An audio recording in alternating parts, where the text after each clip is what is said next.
Coming up on Capitol tonight, the General Assembly looks to wrap up its business this month. But what could happen in that time? The Senate likely has the ability to get a supermajority for an override. The 21 Democrats have pledged to themselves, to each other, and to the governor that they would sustain his veto. We talked with the party leaders in the state Senate about the big issues still left to be debated. Plus, the former chairman of the state Republican Party pleads guilty in federal bribery case. We have a report from Charlotte. And how do North Carolina voters feel about the Democratic presidential candidates? Our Battleground 2020 series continues. It's all on Capitol tonight, starting right now.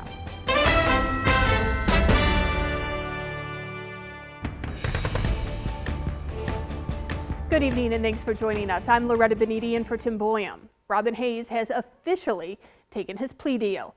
The former chair of the North Carolina Republican Party faced a federal judge in Charlotte this morning. Spectrum News reporter Katie Salt was in the courtroom and has more. Hayes. Well, we continue our Battleground 2020 series tonight with a crowded field. Democrats have lots of options to choose from when picking their presidential nominee. But which candidate might do best in the Tar Heel state? Our Washington Bureau reporter Kevin Fry checked in with voters across the state. At the General Assembly today, the State House debated and approved a measure that would allow the State Board of Elections to remove non-citizens from voting rolls. The proposal would allow jury excuses where someone says they can't serve on juries because they are non-citizens to be sent to the Board of Elections. The Republican-backed measure passed the State House by a party line vote, with Democrats saying it's unnecessary. Also today, Connor's Law is headed to the governor's desk. This bill named for Trooper Kevin Connor, who was killed last year during a traffic stop. It increases penalties for deadly assaults on law enforcement officers. The State House also approved funding to implement raise the age legislation. And the state Senate approved two more mini budget bills dealing with the rural broadband and funding for the Department of Transportation. State lawmakers approved Governor Roy Cooper's appointments to the State Board of Education. Well, now it's time for our first break. Coming up on Capitol tonight, we'll talk with Senate Leader Phil Berger about why he wants to adjourn at the end of the month and the items he wants to get done before then. And later, we'll talk with the Senate Democratic leader about the issues over the budget and more. Capitol Tonight continues right after this break.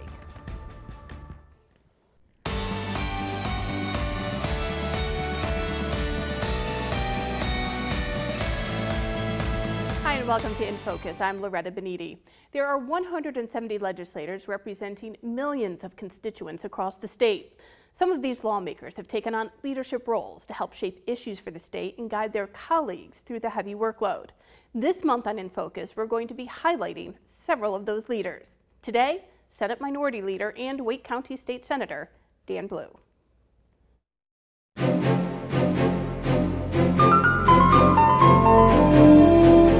I say, I think I could do that. It was a natural progression from some of the activities I was involved in.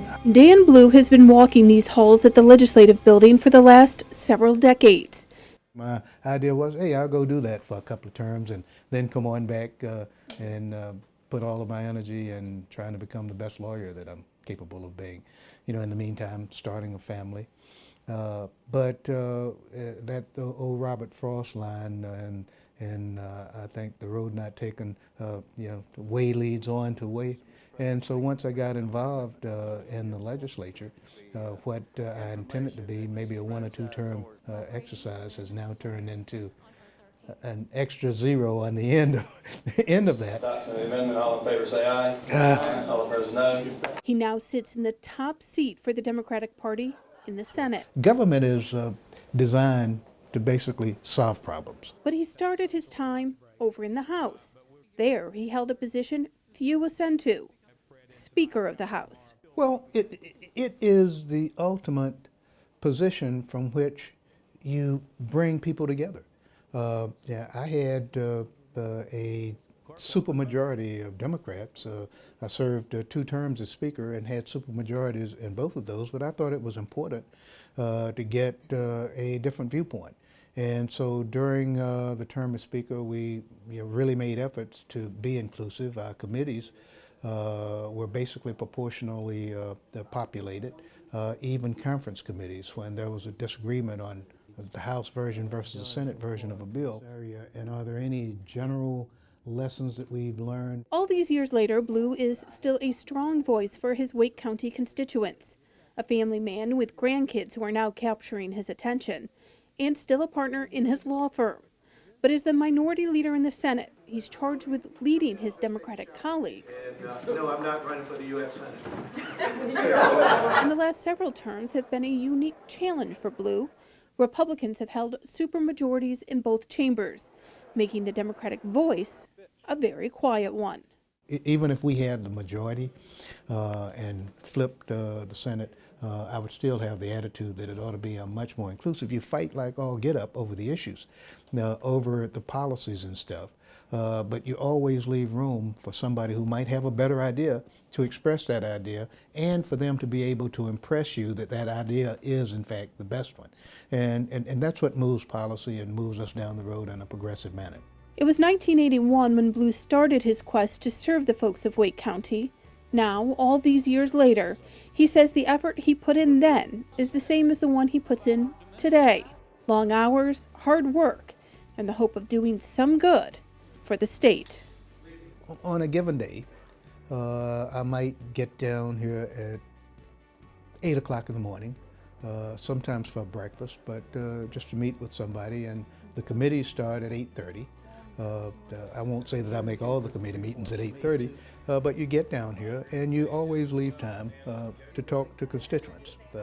We are here representing the people who elect us. And so the first thing you want to do is make sure that you are available and that your constituents have access to you. So my rules are that a constituent will always be welcome to my doors, and they will be the first ones to get attention. Now occasionally if the governor calls or something, you interrupt and you go talk to him.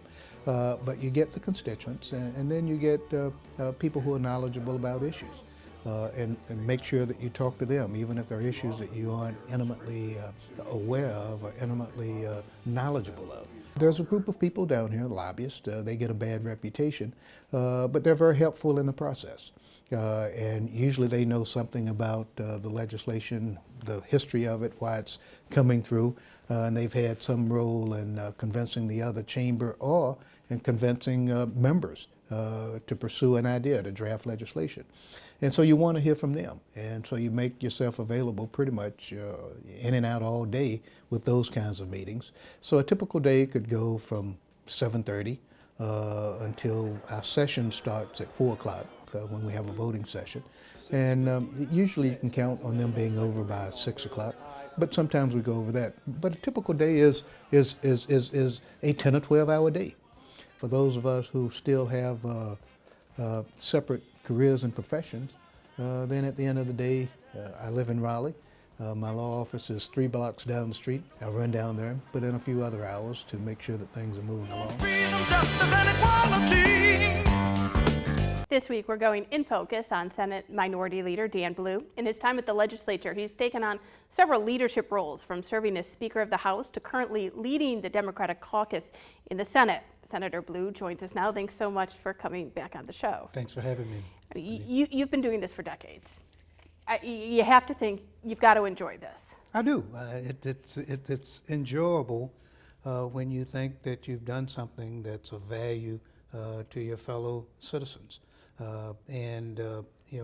We are designed, that's what legislative bodies and governments ought to do, fix problems, solve problems, look down the road or up the road for the future, and figure out how to make government even more responsive so that we give all of our people the tools to develop their skills and abilities, their thought processes, and be contributing.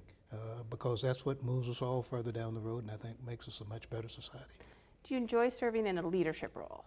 Well, I do. Okay. And it's an experience I've had, since my days in public school.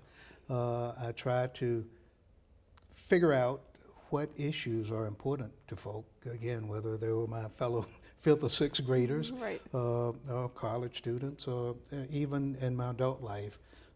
And trying to figure out how we address the real needs of the citizenry, how we make government responsive to the issues that are real to people, not the imaginary ones, not the created ones. And so I really like being able to lead us in that direction when I can, when people are willing to follow. And sometimes that's a tough job, convincing them that they want to follow you when you together have figured out where you ought to be going.